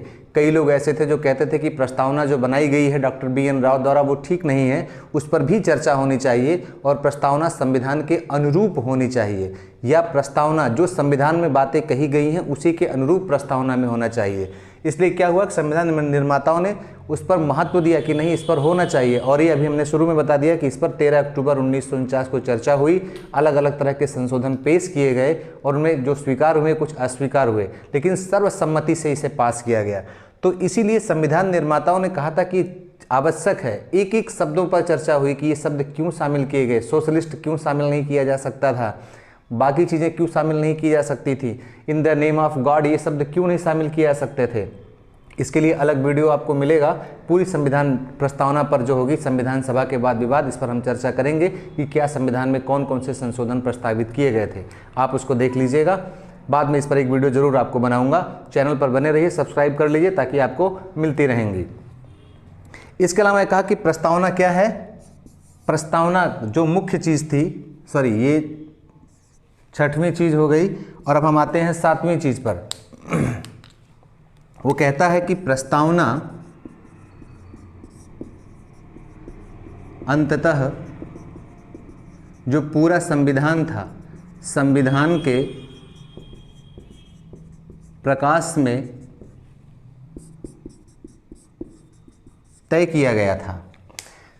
जब पूरा संविधान बनकर के निर्मित हुआ, पूरी चर्चा हो गई, तब प्रस्तावना पर चर्चा हुई और प्रस्तावना में जो शब्द रखे गए हैं उन पर भी चर्चा हुई कि वे शब्द क्यों हैं। तो पूरे संविधान के प्रकाश में तय किया गया प्रस्तावना, इसलिए भी प्रस्तावना संविधान का भाग है। प्रस्तावना बिल्कुल ऐसा कटा हुआ नहीं है जिससे कोई मतलब नहीं है, सिर्फ वो ये नहीं बताता है कि एक सामान्य बात नहीं बताता है, बल्कि वो कुछ विशेष बातें बताता है। हमारे संविधान राजनीतिक व्यवस्था का लक्ष्य तय करता है, उन लक्ष्यों के बिना संविधान अधूरा होगा। इसीलिए ये कहता है कि ये सारी चीज़ें, इन आधारों पर हम कह सकते हैं कि प्रस्तावना संविधान का भाग है। तो याद रखिए कि इस केस में ये कहता है कि प्रस्तावना संविधान का भाग है। पहली बार सुप्रीम कोर्ट ने ये घोषणा की, ये निर्णय दिया। इसके पहले तक जितने भी केस आए सब में कहा कि नहीं है। तो अब यहाँ बात करते हैं कि जब केशवानंद भारती में कहते हैं कि प्रस्तावना संविधान का भाग है और अलग अलग आधार दिए हैं, याद रखना, पहला क्या कहता कि संवैधानिक कानून और संविधान में अंतर होता है, दोनों केसेस में गलती की गोलकनाथ और बेरुबारी में, इसलिए संवैधानिक कानून की प्रस्तावनाएं बिल्कुल डिफरेंट होती हैं, वो परिचय बताती हैं, जबकि ये पूरे संविधान का लक्ष्य तय करता है, इसलिए संविधान की प्रस्तावना संविधान का भाग है। दूसरी चीज़ कहता कि प्रस्तावना संशोधन का भाग है क्योंकि इसे संविधान निर्माताओं ने बिल्कुल विचार विमर्श किया और अंत में इस पर वोटिंग हुई है। ये हिस्सा बनाने के लिए सदस्यों ने वोट किया है। ये प्रस्ताव इसकी लाया गया था कि इसे संविधान के भाग के रूप में लाया जाए, इस पर वोटिंग हुई, उसे सर्वसम्मति से स्वीकार किया गया। तीसरी बात कहता है कि क्यों होना चाहिए, क्योंकि कहता है कि यह संविधान पूरी प्रस्तावना का अनुसरण करता है। जो प्रस्तावना लक्ष्य तय करता है, जो चीज़ें बताता है, जो संरचनाएं बताता है, उसी संरचना के अनुरूप ही संविधान के शेष भाग बनाए गए हैं। इसीलिए सबसे पहले प्रस्तावना को रखा गया है। इसलिए भी कहता है कि प्रस्तावना हमारे संविधान का हिस्सा है, उसका अभिन्न अंग है। चौथी चीज़ कहता है कि प्रस्तावना इसलिए भी अंग है, इसलिए भी हिस्सा है क्योंकि प्रस्तावना को अनुच्छेद 5, 6 और 7 जो नागरिकता से संबंधित प्रावधान है उसको भी लागू किया गया है। और कब 26 नवंबर 1949 को प्रस्तावना लागू हुआ और कहा 5, 6 और 7 और शेष संविधान जो लागू हुए वे तब तक लागू नहीं हो सकते जब तक प्रस्तावना में जो निहित शब्द है अधिनियमित उस खंड को लागू ना किया जाए। तो संविधान निर्माता इतने अधिक बुद्धिमान थे कि उन्होंने प्रस्तावना को लागू किया और लागू होने के बाद ही शेष संविधान लागू हो सकता था। कहता है इसलिए भी प्रस्तावना संविधान का अंग है, अंग नहीं होता तो लागू नहीं होता है। नेक्स्ट है जो बताता कि मूल अधिकार क्या है, प्रस्तावना की घोषणा का परिणाम है। प्रस्तावना में जिन आदर्शों की घोषणा की गई है, जिन लक्ष्यों की घोषणा की गई है, उन्हीं लक्ष्यों की प्राप्ति के लिए मूल अधिकार बनाए गए, डायरेक्टिव प्रिंसिपल्स में चीज़ें रखी गई। तो प्रस्तावना अगर संविधान का भाग नहीं होती तो इन लक्ष्यों की पूर्ति भी संभव नहीं है, इसलिए भी प्रस्तावना संविधान का भाग है। और उसके बाद कहता है कि इस पर विचार विमर्श की मुहर है। सामान्य कानूनों की जो प्रस्तावना होती है उस पर विचार विमर्श नहीं होता, उसके शेष खंडों पर विचार विमर्श होता है, लेकिन संविधान सभा में प्रस्तावना पर भी विचार विमर्श हुआ, उस पर संशोधन पेश किए गए, जो कई अस्वीकार हुए और चर्चाएं की गई, इसलिए भी है। और कहा कि ये सामान्य प्रस्तावना की तरह नहीं है, चर्चा कब रहा है, इस पर डिस्कशन किया गया है, लोगों ने अपने विचार रखे हैं और अंत में स्वीकार किया गया। इस नाते कहा कि संविधान निर्माताओं ने इस पर विशेष महत्व दिया था कि प्रस्तावना संविधान के अनुरूप होनी चाहिए। और कहता है प्रस्तावना इसलिए भी क्योंकि अंततः संविधान के प्रकाश में तय किया गया है। चाहे जो कुछ संविधान में या प्रस्तावना में नहीं लिखा गया, संविधान में जो कुछ प्रावधान किए गए जिन पर चर्चाएं हुई, फिर अंत में प्रस्तावना पर चर्चा हुई। शुरू में उद्देश्य प्रस्ताव बनाया गया, उसके अनुरूप डॉक्टर बी.एन. राव ने तैयार कर दिया प्रस्तावना, लेकिन उस पर चर्चाएं नहीं की गई। कहा गया जब संविधान के शेष खंड इन लक्ष्यों के अनुरूप हो जाएंगे तब हम देखेंगे कि कौन से शब्द आवश्यक हैं और कौन से नहीं। तो पूरे संविधान के प्रकाश में अंत में प्रस्तावना को पास किया गया था और एक भाग के रूप में पास किया गया था, इसलिए ये प्रस्तावना इसका अंग है। ये सारी चीज़ें आपसे अभी तक प्रश्न में नहीं पूछा है संघ लोक सेवा आयोग, किसी लोक सेवा आयोग में, लेकिन संघ लोक सेवा आयोग में इनकी पूछने की संभावनाएं अगले वर्षों में आगामी परीक्षाओं में आवश्यक हो सकती हैं कि पूछा जाए कि ये सारी चीज़ें कि किस केस में कहा विचार विमर्श की मुहर है, किस केस में कहा कि संवैधानिक कानून और संविधान की प्रस्तावना में अंतर होता है, किस केस में कहा कि मूल अधिकार जो है वो प्रस्तावना की घोषणा का परिणाम है। इन सब का उत्तर एक होगा केशवानंद भारती बनाम केरल राज्य के मामला जो 1973 का है। क्लियर है? इस केस में कह दिया कि प्रस्तावना संविधान का भाग है। तो दूसरे मूल प्रश्न पर आते हैं कि क्या इसमें संशोधन हो सकता है या नहीं। कोर्ट ने इस केस में डिसाइड कर दिया, जैसा मैंने अभी शुरू में बताया कि इस केस में कहा कि संसद पूरे संविधान में संशोधन कर सकती है, उसके ऊपर सिर्फ एक ही लिमिट है और वो लिमिट होगी मूल ढांचे की, कि मूल ढांचे की सीमा के अंदर संविधान के किसी भी भाग में संशोधन कर सकती है संसद। और जब संविधान का भाग ये हो गया तो इस अर्थ में संविधान की प्रस्तावना में भी संशोधन का अधिकार संसद के पास है। तो पहला प्रश्न भाग है या नहीं, केशवानंद भारती का केस कहता है कि भाग है। दूसरा मूल प्रश्न था कि इसमें संशोधन हो सकता है नहीं, उसी से उत्तर मिल जाता है कि जब संविधान का भाग है तो संशोधन हो सकता है प्रस्तावना में, लेकिन इस पर सीमा भी है और सीमा है मूल ढांचे की, कि बेसिक स्ट्रक्चर के दायरे में रह करके कि बेसिक स्ट्रक्चर प्रभावित ना होने पाए, तब प्रस्तावना में भी संशोधन हो सकता है। तीसरा मूल प्रश्न था कि क्या यह प्रवर्तनीय है या नहीं। इसी केस में भी डिसाइड कर दिया कि यह संविधान का भाग है और संशोधन भी हो सकता है, लेकिन इसे किसी न्यायालय द्वारा लागू नहीं करवाया जा सकता। अर्थात न्यायालय उन लक्ष्यों को, उन संरचनाओं को लागू करने का आदेश नहीं दे सकती है। लेकिन ध्यान में रखिएगा बड़ी बारीकी से इस चीज़ को कोर्ट ने कर दिया कि जो संरचनाएं हैं वो बेसिक स्ट्रक्चर हैं और उनका उल्लंघन नहीं किया जा सकता। एक तरह से बेसिक स्ट्रक्चर ही ये कहता है कि एक तरह से प्रवर्तनीय है, लेकिन स्पष्ट रूप से कहीं घोषित नहीं है। मतलब कि हम और आप जैसे मूल अधिकारों को परिवर्तित कराने के लिए न्यायालय की शरण लेते हैं, अनुच्छेद 32, अनुच्छेद 226 इसके जरिए न्यायालय जाते हैं, उस रूप में कोई भी अधिकार हमारे पास नहीं है कि हम कोर्ट में ये जाएं और कहें कि सरकार से कहिए कि इन लक्ष्यों की पूर्ति करें। ठीक है, और न्यायालय इस तरह का कोई आदेश जारी नहीं कर सकता है, लेकिन कहता है कि अगर संशोधन करेंगे तो आपको ध्यान में रखना होगा कि जो बेसिक स्ट्रक्चर हैं, और लगभग जो आपकी सरकार की संरचनाएं थी वो बेसिक स्ट्रक्चर हैं। जैसे अभिव्यक्ति की स्वतंत्रता उसने कहा बेसिक स्ट्रक्चर में आता है, अगर इसे आप डैमेज करेंगे तो लोकतंत्र डैमेज हो जाएगा, इस नाते अभिव्यक्ति की स्वतंत्रता को समाप्त नहीं किया जा सकता है। तो इस रूप में क्लियर कट रही है एकदम से कि क्या क्या चीज़ें हैं। देखते हैं फिर से एक बार रिवीजन मारते हैं कि क्या था। 3 मूल प्रश्न थे, ध्यान में रखना है। संविधान का भाग है या नहीं प्रस्तावना, संशोधनीय है या नहीं, प्रवर्तनीय है नहीं। किसमें क्या कहा? संविधान सभा ने, संविधान सभा कहती है कि क्या है, ये भाग है, भाग, संशोधन और प्रवर्तन। तो संविधान सभा कहती है कि भाग है, ये कहती है कि इसमें संशोधन भी होगा, और ये कहते हैं प्रवर्तनीय नहीं है, इसे लागू नहीं करवाया जाएगा, ये सिर्फ लक्ष्यों को, घोषणाओं को एक घोषणा के रूप में है। दूसरा केस था आपका जो आया सबसे पहला, बेरूबारी यूनियन के मामले। बेरूबारी यूनियन में कहता है कि भाग नहीं है, ये ध्यान में रखना है। पहले संविधान सभा है, ये यहाँ पर है आपकी संविधान सभा, भाग है। बेरूबारी यूनियन में पहली बार कहा, ये 1960 का मामला नहीं है।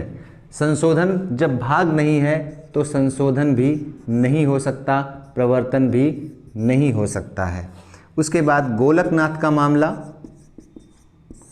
1967 का, इसमें भी कहा संविधान का भाग नहीं है, जब है तो संशोधन जब संविधान में नहीं कर सकती, इस केस में कह दिया, तो इसका मतलब कि प्रस्तावना में भी संशोधन नहीं हो सकता है। ठीक, और प्रवर्तनीय भी नहीं है।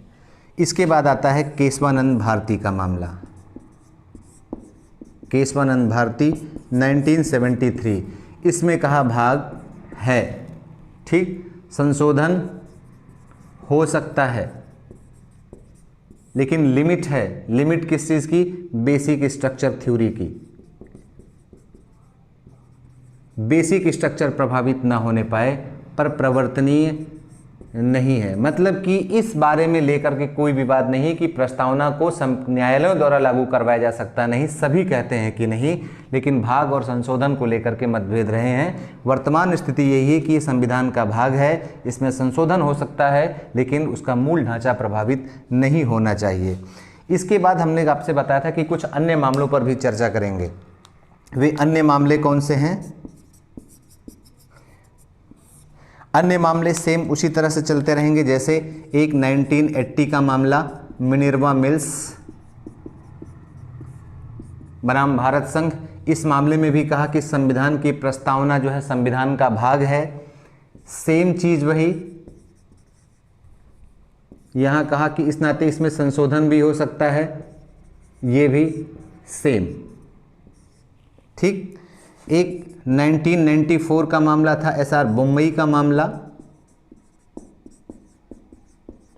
बम्बई के मामले में भी कहा सेम, भाग है, और यहाँ भी सेम, और यहाँ भी सेम है, नहीं है और ये हो सकता है। फिर 1995 LIC का मामला, भारतीय जीवन बीमा निगम बनाम उपभोक्ता शिक्षा और अनुसंधान। इस मामले में जो है ये मामला था 1995 का। इसमें भी उसी केशवानंद भारती के निर्णय को आगे बढ़ाया गया कि संविधान है, और यहाँ भी कहा कि सेम चीज़ें कि इसमें भी संशोधन हो सकता है, और यहाँ भी वही कहता है कि ये प्रवर्तनीय नहीं है।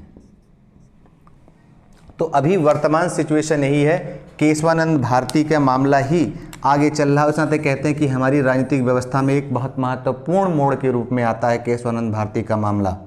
यद्यपि उन्हें रिलीफ नहीं मिली इस केस में, लेकिन हम सबको कई चीज़ें मिल गई। एक लिमिट लगा दी, मनमानी संशोधन पर एक तरह से रोक लग गया। पूरी शक्ति है कहता है, लेकिन प्रस्तावना में संशोधन कर सकती है, बेसिक स्ट्रक्चर के दायरे में रह करके कर सकती है और संविधान का भाग है। क्यों है ये हम लोगों ने देख लिया। ठीक है, अब अगले वीडियो में हम लोग चर्चा करेंगे जो संविधान की प्रस्तावना, चूँकि समय ज़्यादा हो गया है, वीडियो बड़ा हो जाता है तो उसे देखने में इंटरेस्ट भी कम होता है और थोड़ा सा आपको रिलैक्स भी मिलना चाहिए। साथ ही जल्दी ही आपको दूसरा वीडियो मिलेगा जिसमें हम लोग चर्चा करेंगे जो प्रस्तावना पर आधारित संघ लोक सेवा आयोग और अन्य राज्य लोक सेवा आयोग पे जो प्रश्न पूछे गए हैं उन पर, मुख्य परीक्षा में जो प्रश्न पूछे गए, प्रारंभिक परीक्षा में प्रश्न पूछे गए, और उन प्रश्नों को देखेंगे जो अभी आगे आने वाली परीक्षाओं में आपसे पूछे जा सकते हैं, वो चाहे मुख्य परीक्षा हो या प्रारंभिक परीक्षा हो। उससे संबंधित उनका उत्तर भी और उन पर विश्लेषण भी करेंगे कि क्या क्या चीज़ें जो पूछी गई हैं उनमें क्या होना चाहिए और जो आगे पूछी जा सकती हैं वो कौन कौन से प्रश्न होंगे जिनको आपको तैयार करना होगा। ठीक है, कुछ लोगों ने हमें मैसेज किया है कि सर उसके साथ साथ हमें संबंधित प्रश्न भी दे दिया करिए ताकि हम अपना अभ्यास करते रहें। तो अगर आप चाहें तो इस पर आधारित एक प्रश्न लिख सकते हैं कि संविधान की प्रस्तावना संविधान की आत्मा है, टिप्पणी कीजिए। ठीक है, इस प्रश्न का उत्तर आप लोग हमें मेरे मेल आईडी पर भेज सकते हैं जो प्रवीण के गुप्त official@gmail.com है, या आप इसमें कमेंट बॉक्स में उसकी फ़ोटो खींच करके आप उसे भेज सकते हैं ताकि चेक करके हम आपको जितनी जल्दी हो सकता है उतनी जल्दी आपको रिप्लाई दे देंगे। ठीक है, थैंक यू।